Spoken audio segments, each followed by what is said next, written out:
Hey everyone, and welcome back to The Explainer. Okay, today we are diving into something that's honestly going to hit pretty close to home for a lot of us. We're looking at a deeply moving piece called Be Kind to Your Mother Before It's Too Late. Now, right off the bat, I want to let you know that the insights we're breaking down today come from this absolutely amazing imaginary roundtable conversation. If you want to check out the full source text, and you really should, you can find it at imaginarytalks.com/bekindtoyourmother. It's this beautiful creative exploration where historical figures, authors, and fictional characters sit down to discuss the real, raw truths of motherhood, aging, and love. So let's just jump right in, shall we? What if the greatest gift your mother wants isn't money, but just one unhurried afternoon with you? That question right there perfectly frames our whole journey today. Listen, this explainer isn't about making you feel guilty. It's really an invitation to just pause. It challenges us to look at our mothers not just as the people who raised us or as life's eternal providers, but as entire, complex human beings. It asks us to finally see the woman standing behind the title of Mom. Part 1, The Invisible Sacrifices. Let's talk about what we completely miss. Think about growing up. It's so incredibly easy to recognize the tangible stuff, right? The hot dinner on the table, the folded laundry, the rides to school, but we almost always miss the hidden costs and the quiet, invisible sacrifices that actually put those things right in front of us. So ask yourself, why is a mother's sacrifice so easy to miss when we are literally living right inside of it? In the source text, there's a fictional character named Mrs. Park who answers this beautifully.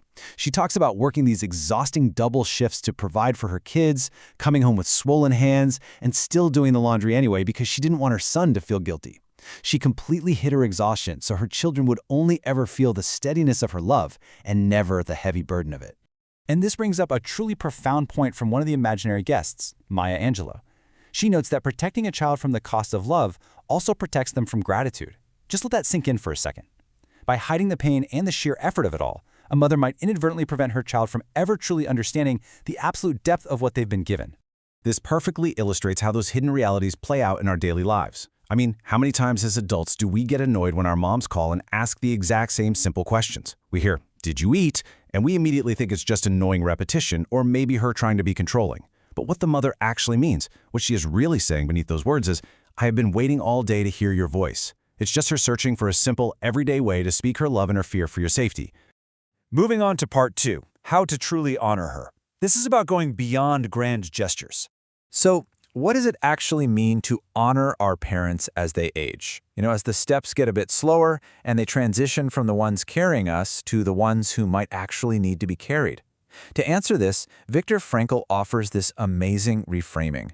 Gratitude is not an emotion, it is a decision. Think about it. If it's just a feeling, it vanishes the second you get busy or distracted.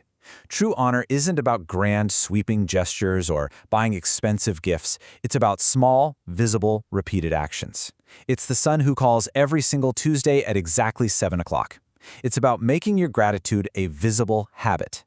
Because if we don't show that consistent presence, we leave them wrestling with this devastating question, which is highlighted by the imaginary Pope Francis in the text. Do I still have a place in your life? Older parents very often feel like they're becoming completely invisible as their adult children just rush through life. They don't want to slow you down, they often apologize for aging, and they just sit there wondering if they are still needed by the very people they dedicated their entire lives to raising.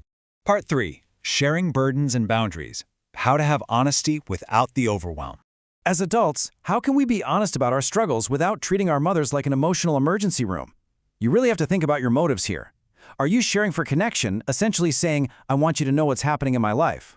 Or are you sharing just for relief, basically saying, "I can't bear this feeling, so I need you to carry my panic for me"? Adult children do this all the time. We dump our fears, financial troubles, relationship drama onto our mothers. We feel better and we go to sleep. Meanwhile, the mother stays awake all night consumed with worry because she was handed the problem but not the plan.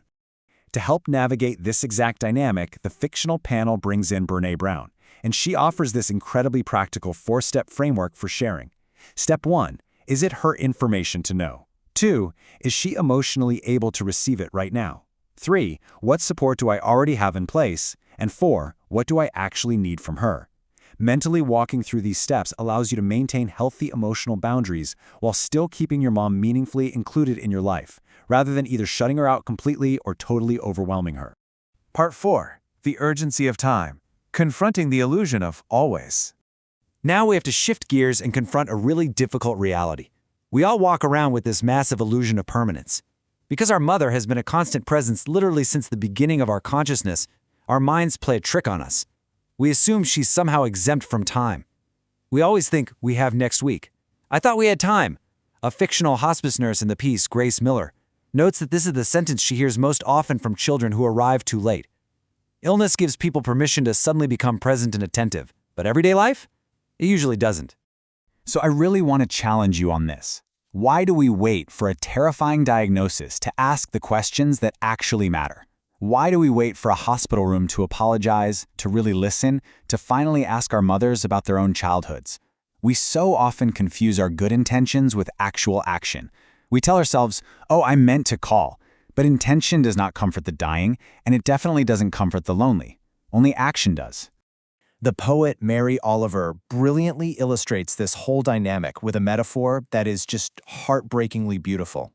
A mother spends her whole life standing on the shore, watching your boat move farther and farther away. She waves, she waits, she keeps a light on for you. And as the child in the boat, you just naturally assume that shore will always remain right where you left it. But the warning here is stark. One day you will turn that boat around and the shore will be in darkness. Part 5. What she will remember. Looking back on a life. When looking back at the very end, what is she actually going to remember about you, her child? Fictional 87-year-old mother Margaret Hale shares this deeply touching realization in the text. Mothers remember the door opening. They remember who came through it. They honestly don't care about your money or your grand achievements or those expensive gifts. When a child says, "Mom, I'm here," the whole house changes. True unhurried presence completely shifts the temperature of a room. Just being there, without checking your phone every 5 minutes, without glancing at the clock. That is the absolute greatest gift you could ever offer. So what can we actually do with this information today? The source gives us some incredibly clear, actionable takeaways. Call her without needing a crisis or a reason. Just call to say hi, visit her, and do it unhurriedly. Ask her who she was before she became your mother. Truly honor the woman behind the title. And maybe most importantly, say the words, "I will be okay." You have to give a mother permission to finally stop worrying by assuring her that yes, you can stand on your own, and her lifelong job of protecting you, it's successfully completed. And that leaves us with one final, pretty provocative thought to sit with today. Before time runs out, will you make sure she never has to wonder if she was loved in return? The chair will one day be empty, for sure, but today is still open. Today has not yet become a memory. So make the call, write the message. Thank you so much for joining me on this explainer. And again, please go visit imaginarytalks.com/be-kind-to-your-mother/ to experience this incredible piece for yourself. You won't regret it. I'll see you next time.